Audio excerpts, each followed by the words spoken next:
Hello बच्चों, कैसे हो आप लोग। तो आज हम पढ़ रहे हैं न्यू चैप्टर और वो है करंट इलेक्ट्रिसिटी। और इस चैप्टर में हम पढ़ेंगे करंट के बारे में। करंट कैसे फ्लो होता है, फ्लो होने के रीजंस क्या हैं, मतलब इलेक्ट्रोमोटिव फोर्स या सेल, उसके बारे में पढ़ेंगे।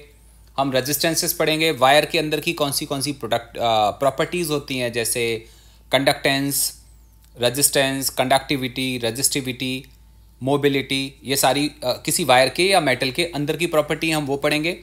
उसके बाद ग्रुपिंग ऑफ रेजिस्टेंस स्टडी करेंगे। देन हम सेल्स का कॉम्बिनेशन पढ़ेंगे और बहुत सारे इंस्ट्रूमेंट स्टडी करेंगे जो इलेक्ट्रिकल इंस्ट्रूमेंट्स होते हैं, जैसे potentiometer, metre bridge, etcetera etcetera. ये सारी चीज़ें हम इस वाले चैप्टर में पढ़ेंगे। तो सबसे पहले हम स्टडी करते हैं करंट इलेक्ट्रिसिटी को समझने से पहले करंट को, कि इलेक्ट्रिक करंट क्या होता है।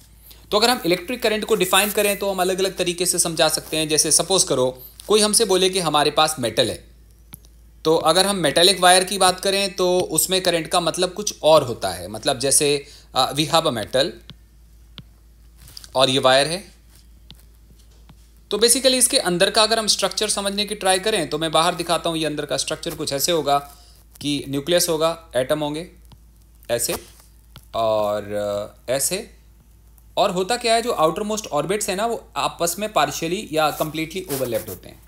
ओवरलैपिंग होने की वजह से क्या होगा कि जो इलेक्ट्रॉन यहाँ पे रिवॉल्व कर रहा होगा या जो यहाँ पे रिवॉल्व कर रहा होगा, जब इलेक्ट्रॉन मूव करते करते इस पर्टिकुलर जगह पे आएगा तो दोनों ऑर्बिटल आपस में ओवरलैप्ड हैं।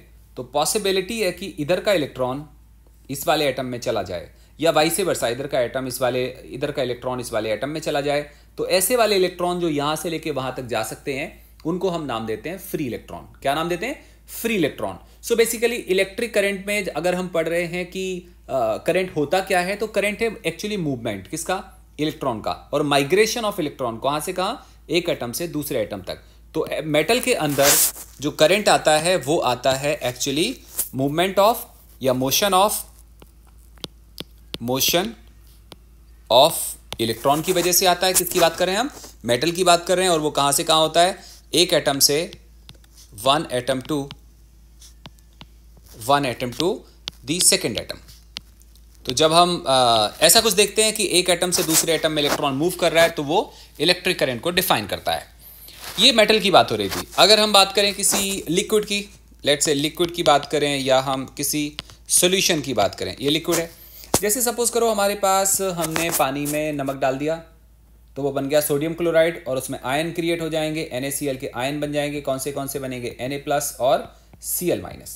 तो अगर हम एक पॉट में NaCl सोल्यूशन भरा हुआ है, यहाँ पे भरा है, तो तुम क्या देखोगे कि फ्लोट कर रहे होंगे आयन, कौन से? Na+ और Cl-। अगर हम किसी वजह से इलेक्ट्रिक फील्ड अप्लाई कर दें, अगर तो हम इलेक्ट्रिक फील्ड अप्लाई नहीं करते तब तो कुछ होने वाला नहीं है, लेकिन अगर हम इलेक्ट्रिक फील्ड अप्लाई कर दें, लेट्स से हमने यहाँ पे इलेक्ट्रिक फील्ड अप्लाई कर दी, तो Na+ आयन किधर को भागना शुरू हो जाएंगे? Na+ आयन भागेंगे इलेक्ट्रिक फील्ड के डायरेक्शन में, और Cl- कहां पे भागेंगे? इलेक्ट्रिक फील्ड से ऑपोजिट डायरेक्शन में। ये किसको डिफाइन करेगा? इलेक्ट्रिक करंट को डिफाइन करेगा। करंट का मतलब मोशन होता है।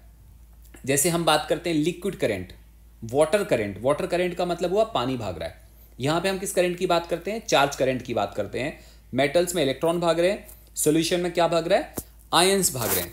इसी तरह से हमारे पास एक चीज होती है सेमीकंडक्टर। अगर आपने नाम सुना हो, semiconductor are not completely conductors. इनमें बहुत पार्शियल सा या बहुत थोड़ा सा कंडक्शन होता है। तो सेमीकंडक्टर में जो मोशन होता है या जो करंट होता है वो होता है इलेक्ट्रॉन की वजह से और होल्स की वजह से। होल कोई चीज होती है, इसके बारे में हम लोग पढ़ेंगे जब मैं आपको सेमीकंडक्टर पढ़ाऊंगा, तब मैं आपको पढ़ाऊंगा कि होल्स कोई चीज होती है। सो जो सेमीकंडक्टर में करंट होता है वो होल्स की वजह से होता है और इलेक्ट्रॉन की वजह से होता है। अगर हम गैसेस की बात करें, गैसेस में भी इलेक्ट्रिक करंट पॉसिबल हो सकता है। कैसे पॉसिबल हो सकता है? जैसे मान लो हमारे पास एक ट्यूब है, ये बंद ट्यूब है और इसमें हल्की सी गैस भरी हुई है। हम क्या करते हैं, हम यहाँ पे और यहाँ पे हम बैटरी को कनेक्ट कर देते हैं और ऐसा मान लेते हैं कि ये मेटल की प्लेट्स हैं। ये वाली प्लेट मेटल की है और ये वाली प्लेट भी मेटल की है। जब तुम ऐसा करोगे तो यहाँ पे पॉजिटिव पोटेंशियल डेवलप होगा, यहाँ पे नेगेटिव डेवलप हो जाएगा। अगर ऐसा कुछ होगा ना तो इसके बीच में एक इलेक्ट्रिक फील्ड आ जाएगी प्लस से माइनस की तरफ। अगर इस इलेक्ट्रिक फील्ड की वैल्यू ज़्यादा हो जाए, किससे ज़्यादा हो जाए? ब्रेक डाउन इलेक्ट्रिक फील्ड से। तो अगर ब्रेक डाउन इलेक्ट्रिक फील्ड से ज़्यादा हो जाएगी तो यहाँ पे जो भी गैस भरी होगी वो ब्रेक हो जाएगी। ब्रेक होने की वजह से क्या होगा, एक आयन बन जाएगा, कुछ इलेक्ट्रॉन आ जाएंगे। इसका मतलब यहाँ पे हमें क्या मिलेगा, रफली मान लेते हैं हमारे यहाँ पे O2 था, मान लो O2 था, हमने इलेक्ट्रिक फील्ड को अप्लाई करा, O2 में से एक इलेक्ट्रॉन निकल गया, तो ये क्या बन गया, ये बन गया O2+, क्योंकि इलेक्ट्रिक फील्ड ने इलेक्ट्रॉन को खींच लिया अंदर, और ये बन गया इलेक्ट्रॉन। तो O2+ जो यहाँ पे अवेलेबल होगा ना, वो किधर भागेगा, वो भागेगा इलेक्ट्रिक फील्ड के डायरेक्शन में, और इलेक्ट्रॉन कहाँ पे भागेगा, ऑपोजिट डायरेक्शन में भागेगा। मतलब हम क्या बोलेंगे, there is current, there is current.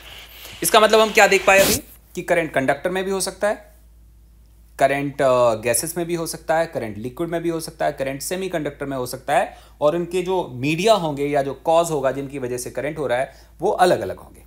ठीक बात है, तो हमें क्लियर हो गया। अब हम करंट की डेफिनेशन को समझें कि करंट एक्चुअली होता क्या है। तो करंट को हम ऐसे समझाते हैं कि सपोज करो हमारे पास ये वायर है, इस वायर में से क्यू चार्ज मूव हो गया, क्यू चार्ज मूव हो गया कितने में, इन टाइम टी में, इन टाइम टी। अगर क्यू चार्ज मूव हो गया इन टाइम टी तो करंट का मतलब होता है कि कितना चार्ज फ्लो हुआ, कितना चार्ज फ्लो हुआ कितने टाइम में हुआ। या हम बोल सकते हैं करंट इज चार्ज फ्लोइंग और moving per unit time. Per unit time में कितना चार्ज फ्लो हो गया या मूव कर गया, इसको हम करंट का नाम देते हैं। तो हमने बोल दिया I = Q/T होगा, और I को हम कैसे लिख सकते हैं, Q/T, और ये कूलम पर सेकंड आया, लेकिन कूलम एक्चुअली SI यूनिट नहीं होता, तो हमने करंट की SI यूनिट को अलग से समझा हुआ है, और उसको हम क्या बोलते हैं, उसको हम एम्पियर बोलते हैं। So this is the current. लेकिन आप मान के चलो कि हमारे पास एक वायर है और उसमें जो चार्ज फ्लो हो रहा है वो हर टाइम में सेम फ्लो नहीं हो रहा, हर टाइम में अलग अलग फ्लो हो रहा है। तो तुम क्या बोलोगे, तुम बोलोगे सर आफ्टर टाइम टी। कब की बात करते हैं हम, after time T. After time T charge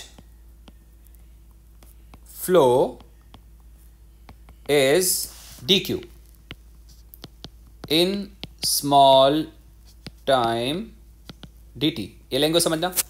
हम कब की बात कर रहे हैं, हम बिगिनिंग की बात नहीं कर रहे, हम बात कर रहे हैं टी टाइम के बाद। मतलब हमने वायर ले लिया, वायर में सेल कनेक्ट कर दिया, उसके बाद हमने क्या देखा कि टी टाइम के बाद हमने छोटा सा टाइम कंसीडर करा, कितना, dt। उस dt टाइम में चार्ज कितना फ्लो हो गया, dq। तो किसी ने बोला करंट बताओ, तो ऐसे केस में हम एवरेज नहीं निकाल रहे होंगे, ऐसे करंट में, ऐसे केस में हम क्या निकालेंगे, इंस्टेंटेनियस निकालेंगे। तो ऐसे केस में आएगा करंट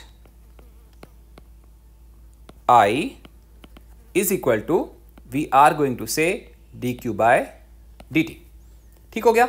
ये हम कब निकालेंगे, जब चार्ज का फ्लो कैसा है, चार्ज का फ्लो वेरिएबल है। अगर चार्ज का फ्लो वेरिएबल नहीं होगा तो हम करंट को सिंपल I/d लिखेंगे। जैसे कोई हमसे बोले example 10 coulomb charge flows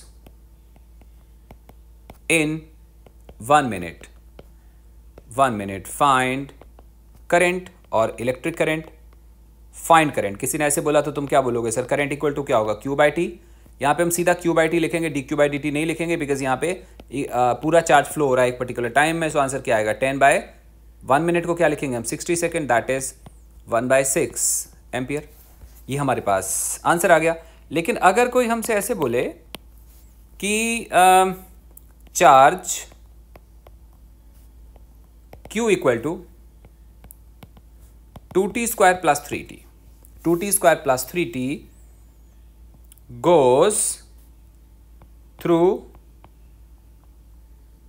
a wire, charge Q = 2t² + 3t goes through a wire, और फिर कोई बोलता है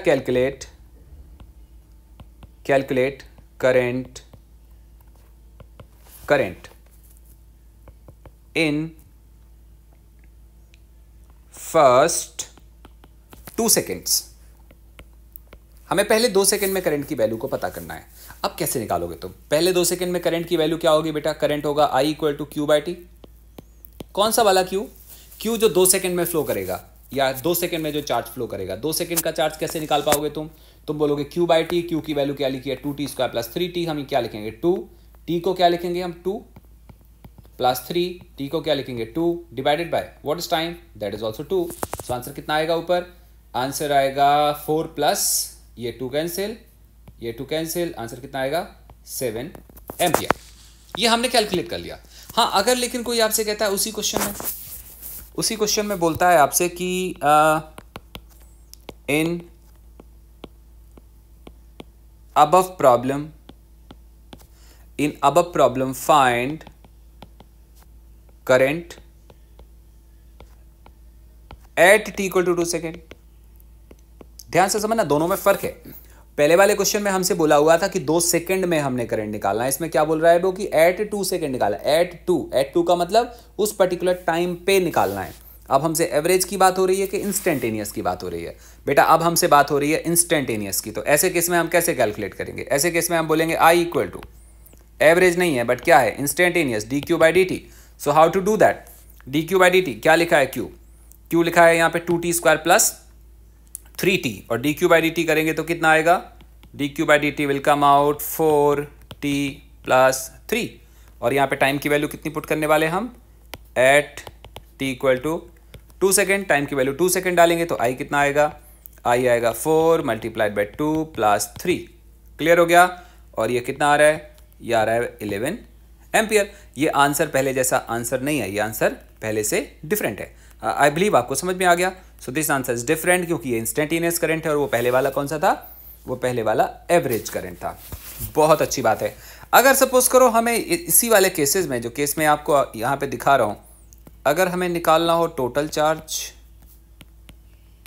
तो मैं एक हेडिंग देता हूँ आपको टोटल चार्ज की, ऐसे कुछ। सपोज करो हमें दिया है, हम बात करते हैं 2 केसेस की, केस 1 और एग्जाम्पल के फॉर्म में करते हैं। केस 1, अगर हमें दिया है करंट इज 3 एम्पियर और कोई हमसे बोलता है find flow of charge in 4 second. Current कितना गिवन है, 3 ampere, find flow of charge in 4 second. अगर हमें चार्ज कैलकुलेट करना है 4 सेकेंड में, तो हम क्या बोलेंगे, I is equal to what, Q by T. What is Q, I into T. What is I, 3 ampere. What is T, 4 second. तो तुम क्या बोलोगे, 3 multiplied by 4, what is that, 12 coulomb. ये एक केस हो गया। अगर इसी केस में हमें कुछ ऐसे दिया हो कि I is equal to T square plus 40, T square plus 40, और कोई हमसे बोलता है find flow of charge in let's say 2 second, और फिर कोई कहता है also find average current, average क्या बेटा, एवरेज करंट इन 2 सेकेंड। ध्यान से समझना इस बात को। आई हमें क्या गिवन है, 2t स्क्वायर, आई गिवन है t square plus 40, find flow of charge in 2 second, also find average current in 2 second. एक बात तुम समझना, अगर तुम इस वाले इक्वेशन में कोई भी टाइम डालोगे, लेट्स से आप डालते हो t इक्वल टू 0, तो करंट निकलेगा कौन सा वाला, 0 सेकेंड पे करंट निकलेगा। अगर हम डालते हैं t को 1 सेकेंड, तो आंसर कितना आएगा 5, तो करंट कौन सा वाला निकलेगा, at t equal to 5 second, sorry at t equal to 1 second. तो इस अबव एक्सप्रेशन में हम जो भी टाइम डालते जाएंगे उसके हिसाब से करंट आता जाएगा, और वो कम से कम एवरेज करंट नहीं होगा। कौन सा करंट होगा, वो उस पर्टिकुलर टाइम का करंट होगा। अगर एवरेज करंट निकालना है तो क्या करना पड़ेगा, हमें सबसे पहले टोटल चार्ज निकालना पड़ेगा, फिर टोटल टाइम में से डिवाइड करना पड़ेगा, तब एवरेज करंट निकलेगा। इस केस में क्या बोला आपसे, सबसे पहले find flow of charge in 2 second.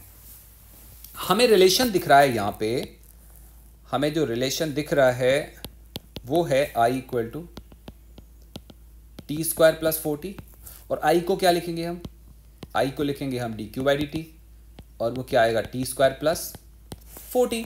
यहाँ से बेटा डी क्यू कितना आएगा, यहाँ से डी क्यू आएगा टी स्क्वायर प्लस 40, और साथ में क्या करेंगे हम, डी टी। अब हमें इंटीग्रेट करना पड़ेगा। क्यों करना पड़ेगा, बिकॉज हमें चार्ज कैलकुलेट करना है। कितनी देर में कैलकुलेट करना है, 2 सेकेंड में। तो तुम क्या बोलोगे, जब टाइम 0 था तब कोई चार्ज फ्लो नहीं हुआ था, जब टाइम 2 सेकेंड हो जाएगा तो चार्ज कितना फ्लो हो जाएगा, Q. So left hand side कितना आ गया, क्यू इज इक्वल टू क्या बन जाएगा, ये इसका इंटीग्रेशन आएगा T cube divide by 3 plus 4t, limit कहाँ से कहाँ तक, 0 से लेके 2 तक। सो पहले वाले में अगर हम पुट करते हैं तो कितना आता है 8/3 और प्लस 8, ऐसा कुछ हमारे पास वैल्यू आएगा। So we have this q is equal to 8/3 plus 8, that is 8 plus 24 divide by 3, और ये कितना आ जाएगा 32 डिवाइड बाई 3 क्या, कूलम। ये हमारे पास चार्ज आ गया। अभी कोई हमसे बोलता है कि सर आई एवरेज निकालो, तो तुम क्या बोलोगे, आई एवरेज होता है q net upon t total, and q net कितना है 32/3 और टाइम कितना है 2, सो आंसर कितना आएगा 16/3 watt ampere. This is what I average. ध्यान रखना, आई एवरेज निकाला, आई इंस्टेंटेनियस नहीं निकाला। अगर हमें आई इंस्टेंटेनियस निकालना होता तो वो तो डायरेक्ट निकल जाना था, वहां पे हम टाइम की कोई भी वैल्यू डालते और हमें करंट की वैल्यू पता बड़े आराम से चल जाती। आई थिंक आपको करंट के बारे में इतनी सी बातें समझ में आ रही होंगी ठीक ठीक से। चलो कुछ और बात करते हैं हम करंट के बारे में। एक वायर में करंट फ्लो हो रहा है कुछ ऐसे, और कुछ करंट, एक वायर ऐसे पड़ा हुआ है, करंट इधर को चला जा रहा है, कुछ करंट इधर को चला जा रहा है। ठीक बात है, क्योंकि वायर सीधे तो पड़े नहीं होते, वायर कहीं भी पड़े हो सकते हैं। तो उसके हिसाब से हम देखें कि अगर यहाँ पे करंट आ रहा है I1 और यहाँ करंट जा रहा है I2 और यहाँ करंट जा रहा है I3, तो अब तुम क्या कैलकुलेट करोगे, तुम बोलोगे सर इस वाले जंक्शन पे करंट कितना आ रहा है I1 और जा कितना आ रहा है I2 एंड I3, तो इसका मतलब इनका रिलेशन क्या होगा आपस में, इनका रिलेशन होगा इतना करंट आ रहा है इक्वल टू इतना करंट जा रहा है, मतलब I1 is equal to what I2 plus I3। ये वेक्टर एडिशन है कि स्केलर एडिशन है, ये स्केलर एडिशन है, बट एरो तो हम दिखाते हैं ना, एरो हम दिखा रहे हैं, क्यों दिखा रहे हैं, क्योंकि करंट के बारे में बताना होता है कि करंट लेफ्ट साइड में जा रहा है कि करंट राइट साइड में जा रहा है, लेकिन इसका एडिशन किसके हिसाब से हो रहा है, स्केलर के हिसाब से हो रहा है। इसलिए करंट स्केलर क्वांटिटी है कि वेक्टर क्वांटिटी है, स्केलर क्वांटिटी है। तो हम एक नोट लिख सकते हैं, नोट में हम क्या क्या लिख सकते हैं कि we show direction of current but it is a scalar quantity।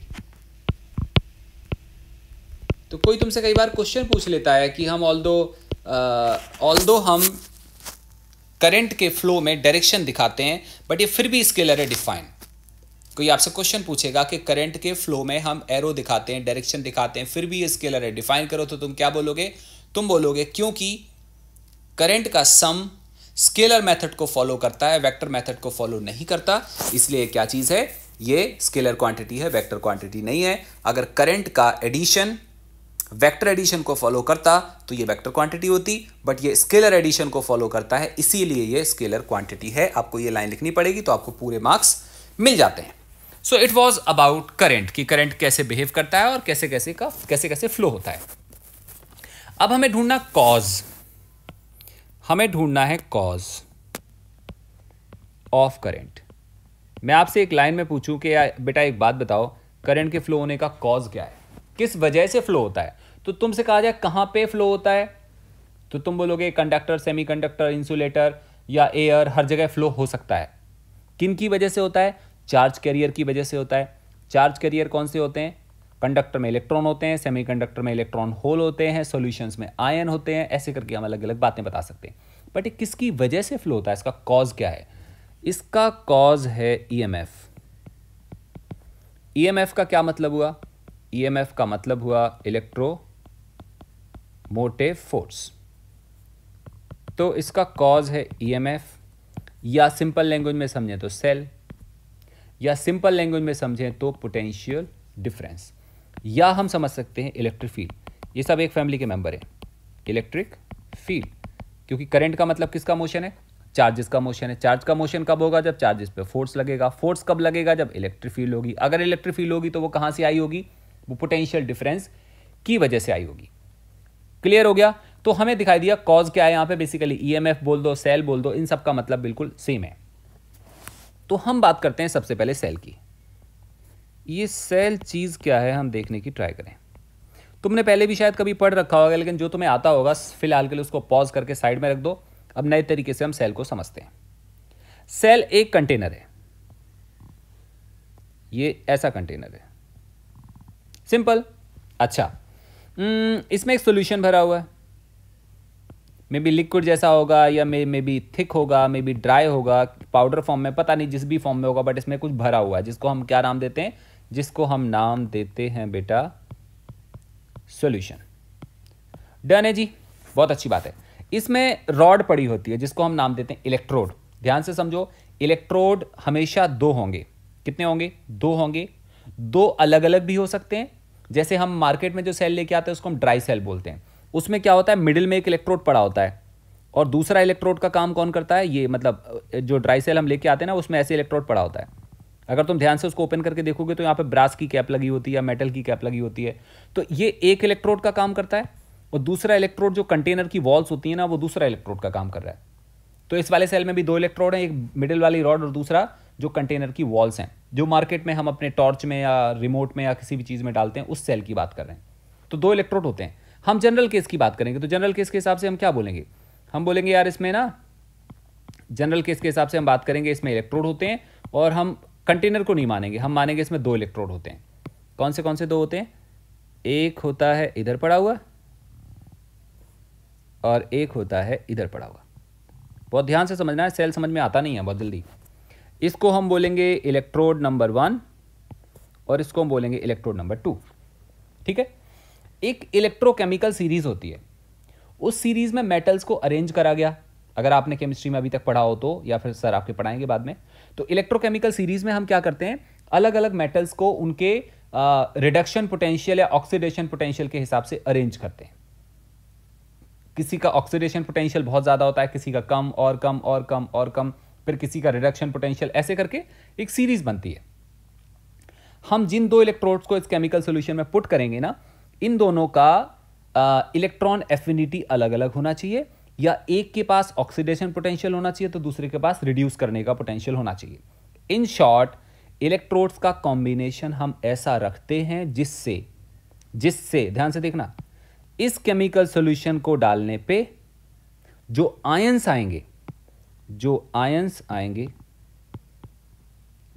आएंगे उनमें से पॉजिटिव आयन एक इलेक्ट्रोड पे डिपॉजिट होना चाहिए, तो नेगेटिव आयन दूसरे इलेक्ट्रोड पे डिपॉजिट होना चाहिए। हम नहीं डिपॉजिट करवाएंगे, खुद से होना चाहिए। खुद से कैसे हो जाएगा? क्योंकि इनका केमिकल नेचर होता है। एक इलेक्ट्रोड का नेचर होगा पॉजिटिव को खींचने का, तो दूसरे का नेचर होगा नेगेटिव को खींचने का, क्योंकि इनके ऊपर रिडक्स रिएक्शन चलेंगे। एक पे ऑक्सीडेशन होगा तो दूसरे पे रिडक्शन होगा।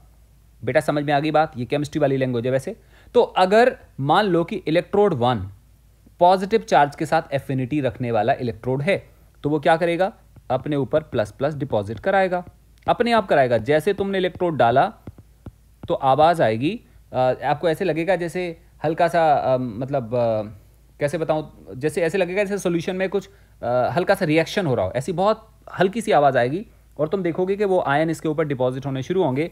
तो एक पे प्लस आ रहा है तो दूसरे पे आएगा, दूसरे पे माइनस डिपॉजिट होना शुरू होगा। ये इलेक्ट्रोड का ऐसा नेचर होगा। अगर तुमने ऐसे इलेक्ट्रोड डाल दिए कि दोनों पे प्लस डिपॉजिट होने का नेचर हो, तो वो सेल को फॉर्म नहीं करेगा। तुमने 2-3 बातों का ध्यान देना है। जो सॉल्यूशन डाला है वो ऐसा होना चाहिए कि ईजिली आयंस में कन्वर्ट हो जाना चाहिए। जैसे तुमने H2SO4 डाला तो ऐसा ना हो कि हमें H प्लस और SO4 माइनस माइनस को कन्वर्ट करने में एनर्जी देनी पड़े।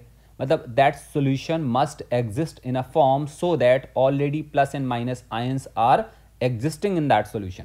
सो we have H2SO4, then H plus plus अलग होने चाहिए, H प्लस अलग होगा, SO4 माइनस माइनस अलग होगा।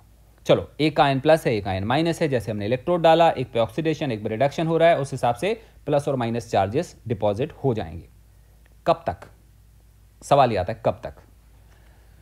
तो कुछ देर के बाद, इलेक्ट्रोड्स को डालने के बहुत देर बाद फिर हमने क्या करा, फिर हम सेल के अंदर गए। हम कहीं भी जा सकते हैं ना, हम लोग कहीं भी जा सकते हैं। हम सेल के अंदर गए और वहाँ पे ना एक प्लस आयन यहाँ पे खड़ा हुआ था, ऐसे रुका हुआ था। मैंने इससे बोला यार तुम क्यों नहीं जा रहे, तुम्हारे बहुत सारे लोग तो चले गए। तो बोला सर पता क्यों नहीं जा रहा, जब मेरे को आने में देरी हो गई। पहले जब दोनों इलेक्ट्रोड्स को डाला गया था तो लेफ्ट वाले इलेक्ट्रोड पे कोई भी चार्ज डिपॉजिट नहीं हुआ था। फिर बहुत सारे चार्ज डिपॉजिट होते गए और राइट वाले पे माइनस डिपॉजिट होता गया। तो यहाँ पे क्या हुआ कि एक इलेक्ट्रिक फील्ड डेवलप हो गई, पहले से नहीं थी, अभी अभी डेवलप हो गई, प्लस से माइनस की तरफ। मैंने कहा बहुत अच्छी बात है। मैं आपको सेल को फिजिक्स की लैंग्वेज में समझा रहा हूँ, केमिस्ट्री की लैंग्वेज में नहीं समझा रहा, ध्यान रखना। तो फिर मैंने बोला इस प्लस वाले से फिर तुम्हें क्या प्रॉब्लम है, तुम चले जाते। तो प्लस, ये वाला प्लस देखो ध्यान से, ये बाहर निकाल के रखता हूँ, ये क्या बोला सर, देखो जब जो इलेक्ट्रिक फील्ड डेवलप हो गई ना तो मेरे पे एक फोर्स लगने लगा। मैंने कहा कितना, बोला QE, किधर को, राइट डायरेक्शन में। और केमिकल सोल्यूशन मेरे से क्या बोल रहा था, केमिकल सोल्यूशन मेरे से क्या बोल रहा था, राइट में जाना है कि लेफ्ट में जाना है, सोच के बताओ। तो केमिकल सोल्यूशन मेरे से बोल रहा था कि लेफ्ट में जाना है। क्यों? क्योंकि कौन सा इलेक्ट्रोड प्लस के साथ में प्यार कर रहा है, ये वाला इलेक्ट्रोड प्लस के साथ प्यार कर रहा है, तो इस इलेक्ट्रोड पे प्लस आना चाहिए था। तो एक्चुअली ये चार्ज बोला कि सर मेरे पे एक फोर्स इधर भी लग रहा है। मैंने कहा इस फोर्स का नाम क्या है, बोला केमिकल फोर्स। केमिकल फोर्स, ऐसे मान लो ये मेरी लैंग्वेज है। सो केमिकल फोर्स इस वाले चार्ज को राइट लेफ्ट डायरेक्शन में खींचने की कोशिश कर रहा था, क्योंकि उसको लेफ्ट वाले इलेक्ट्रोड पे डिपॉजिट होना था। लेकिन सिंस इलेक्ट्रिक फील्ड डेवलप हो गई तो वो धक्का कहां पे मारने लगी, राइट डायरेक्शन में। और इस टाइम क्या हुआ, इस टाइम ये हुआ कि FC और FE क्या हो गए, इक्वल हो गए। जब FC और FE इक्वल हो गए तो एक सिचुएशन अराइज हुई जिसका नाम था इक्विलिब्रियम। अब इक्विलिब्रियम अराइज हो गई। इक्विलिब्रियम अराइज होने की वजह से क्या हुआ, अब ना तो ये चार्ज पॉजिटिव इलेक्ट्रोड पे जाने वाला है बेटा, ना ये नेगेटिव इलेक्ट्रोड पे जाने वाला है। जब हम शॉप में सेल को परचेज करने गए और हमने इस वाले किसी भी सेल को उठा के अपने हाथ में लिया तो एक्चुअली वो रिएक्शन नहीं कर रहा था। उसके दोनों इलेक्ट्रोड पे जितना चार्ज आना चाहिए था उतना आ चुका है। अब फर्दर चार्ज का डिपोजिशन बंद हो चुका है। क्लियर है? ऐसी वाली सिचुएशन को बोलते हैं इक्विलिब्रियम। और ऐसे केस में हम क्या बोलेंगे, सेल इज नॉट क्या, वर्किंग। अभी सेल काम नहीं कर रहा। इसका मतलब ये नहीं कि सेल खराब है, सेल अच्छा है लेकिन अभी ये काम नहीं कर रहा है, इसका वर्किंग अभी स्टॉप हो चुका है। बहुत अच्छी बात है। चलो दोबारा सेल से पूछते हैं। तो फिर हमने दोबारा सेल से पूछा, ये सेल का कंटेनर, ये पड़े हैं इलेक्ट्रोड्स, ये पड़े हैं इलेक्ट्रोड्स, ये है सॉल्यूशन, ये भरा है सॉल्यूशन, ये वाला हो गया प्लस, ये वाला हो गया माइनस। क्लियर हो गया? अब हमने क्या करा, इसका नाम है प्लस, इसका नाम है माइनस। तो इसका सिंबल डायग्राम तो तुम्हें पता होगा, जिसका प्लस पोटेंशियल उसको हम हायर मानते हैं, जिसका नेगेटिव उसको हम लोअर मानते हैं। ये ऐसे हो गया, ये सिंबल है। क्लियर है जी? बहुत अच्छी बात है। अब हमने क्या करा, इस वाले सेल के साथ किसी को जोड़ दिया, किसको, बल्ब को। ये बल्ब जोड़ दिया और ये बल्ब जुड़ गया। जैसे ही तुम बल्ब कनेक्ट करोगे, मैंने आपको पहले से स्टार्टिंग से बोलते जा रहा हूं, वैसे तो वायर में इलेक्ट्रॉन्स फ्लो होते हैं, बट कन्वेंशन क्या है, कन्वेंशन है कि पॉजिटिव चार्ज फ्लो होता है। तो मैं कन्वेंशन के हिसाब से समझाऊंगा, कंफ्यूज मत होना। तो इस लेफ्ट वाले इलेक्ट्रोड पे था प्लस और ये है हायर पोटेंशियल। कौन सा है, हायर पोटेंशियल। और इस पे था माइनस, ये क्या है, लोअर पोटेंशियल। सो चार्जेस फ्लो होंगे हायर से लोअर पोटेंशियल की तरफ। पर ध्यान रखना, चार्जेस तो इस पे, चार्जेस की जब मैं बात करता हूं तो कौन से चार्ज की बात करते हैं, प्लस की बात करते हैं। इस पे पॉजिटिव चार्ज है। पॉजिटिव चार्ज हायर से लोअर पोटेंशियल की तरफ फ्लो करने की ट्राई करेगा, बट वो नेचर के अगेंस्ट है। अगेंस्ट क्यों? क्योंकि जो अंदर चार्जेस लाई कर रहे थे ना, उन पे केमिकल फोर्स कहाँ पे लग रहा था, लेफ्ट डायरेक्शन में। इसलिए ये वाले चार्जेस हायर से लोअर की तरफ जाएंगे, बट सेल के अंदर से नहीं जा पाएंगे क्योंकि वो नेचर के अगेंस्ट है। तो कहाँ से जाएंगे, सेल के बाहर से जाएंगे। तो ये बाहर से जाएंगे जाएंगे जाएंगे जाएंगे जाएंगे जाएंगे जाएंगे और चले जाएंगे। आपको समझ आ गया? सर्किट इनकम्प्लीट होगा कि कंप्लीट हो जाएगा? सर्किट कंप्लीट हो जाएगा। मान लो यहां से एक प्लस गायब हो गया, मान लो ऐसा कि ये वाला प्लस गायब हो गया। जैसे ये वाला प्लस गायब होगा तो केवल ये प्लस गायब हुआ कि माइनस भी गायब हो गया, माइनस भी गायब हो गया। कारण जब यहाँ से प्लस गायब होगा तो वो वायर में से फ्लो होते होते सेल में बल्ब के थ्रू फ्लो करते करते मतलब ऐसे जाएगा ना, ऐसे फिर ऐसे, और वो यहाँ पहुँचेगा। जब यहाँ पहुँचेगा प्लस तो इसका एक माइनस भी गायब हो जाएगा। जैसे एक प्लस और एक माइनस गायब हुआ, ध्यान रखना, तो दोनों इलेक्ट्रोड्स पे चार्जेस की कमी हो गई। जैसे चार्जेस की कमी हो गई तो जो ये वाला चार्ज था ना पॉजिटिव, इस पे इधर को फोर्स लग रहा था QE और इधर लग रहा था FC। ध्यान रखना, जैसे चार्ज फ्लो हुए इलेक्ट्रिक फील्ड क्या हो जाएगी, कम हो जाएगी। तो अब की बारी क्या होगा, FC डोमिनेट कर जाएगा, किससे, FE से। अब की बारी FE कम होगा, FC तो जितना था उतना रहेगा, बिकॉज इलेक्ट्रिक फील्ड डाउन हो गई, बिकॉज चार्ज थोड़ा सा कम हो गया। जैसे FC डोमिनेट करेगा FE से तो net force on any charge आपकी बारी जीरो नहीं होगा। आपकी बारी क्या होगा, नेट फोर्स होगा FC minus FE।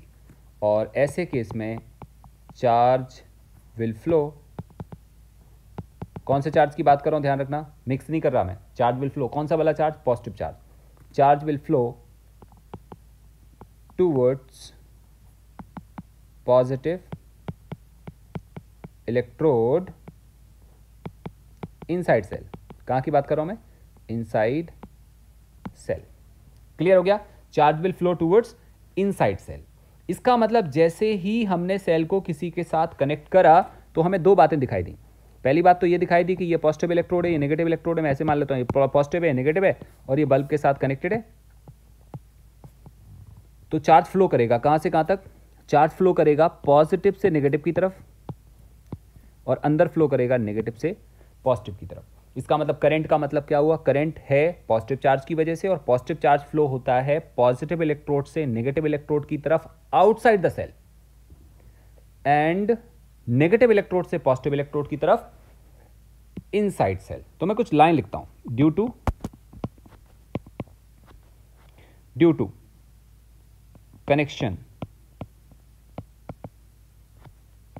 connection of cell, positive charge goes from positive to negative electrode of cell, charge goes from, due to connection of cell, positive charge goes from positive to negative electrode of cell, कहाँ की बात हो रही है, outside the cell, and from negative to positive electrode, negative to positive electrode inside the cell, inside the cell। इसका मतलब जब connection हो जाएगा तो कनेक्शन होने की वजह से पॉजिटिव से नेगेटिव इलेक्ट्रोड की तरफ चार्ज भागेगा सेल के बाहर और नेगेटिव से पॉजिटिव की तरफ भागेगा सेल के अंदर। एक बार आप चेक कर लो, क्लियर है। तो ऐसे वाले केस में हम क्या देख पाएंगे, ऐसे केस में हम देखेंगे कि ये हमारे पास, दोबारा से डायग्राम बनाता हूं मैं, ये सेल है, ये सॉल्यूशन है, ये इलेक्ट्रोड्स हैं, एक को हमने पॉजिटिव एक को नेगेटिव बोला। देखो जब तक करंट की वैल्यू 0 होगी तब तक नो रेजिस्टेंस, तब तक कोई भी रेजिस्टेंस काम नहीं करेगा। रेजिस्टेंस कब काम करता है यार, हम लोग खड़े हैं, हम लोग रुके हुए हैं, एक ही जगह खड़े हैं, रेजिस्टेंस नहीं लगेगा। बट जैसे हम भागना शुरू करते हैं हवा का रेजिस्टेंस हम पे लगना शुरू होता है। एक पाम के ऊपर दूसरी पाम को रखते हैं, कोई रेजिस्टेंस नहीं लगता, बट जैसे हम रब करना शुरू करते हैं रेजिस्टेंस लगना स्टार्ट करता है। आप दुनिया में किसी भी चीज को देखोगे, जब तक मोशन नहीं होगा रेजिस्टेंस नहीं होगा। जैसे मोशन करना स्टार्ट करोगे वैसे रेजिस्टेंस लगना स्टार्ट करेगा। जब तक करंट की वैल्यू 0 है तब तक cell is not in working, तब तक सेल वर्किंग में नहीं है। और जब तक सेल वर्किंग में नहीं है तब तक कोई भी रेजिस्टेंस काम नहीं कर रहा है। बट जैसे सेल वर्किंग में आएगा, मतलब आई अब की बारी 0 नहीं होगा, वैसे ही देयर इज रेजिस्टेंस।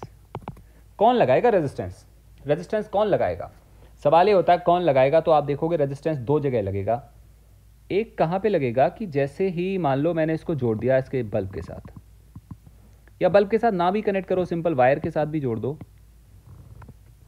तो जैसे पॉजिटिव चार्ज फ्लो करेगा ना, पॉजिटिव चार्ज कहां से जाएगा, वायर से, यहां से इसके एटम्स चार्ज के फ्लो में रुकावट लगाएंगे। रेजिस्टेंस रेजिस्टेंस रेजिस्टेंस, बल्ब के फिलामेंट में रेजिस्टेंस रेजिस्टेंस रेजिस्टेंस। ये कौन सा वाला रेजिस्टेंस होगा, इसको नाम देंगे हम एक्सटर्नल रेजिस्टेंस।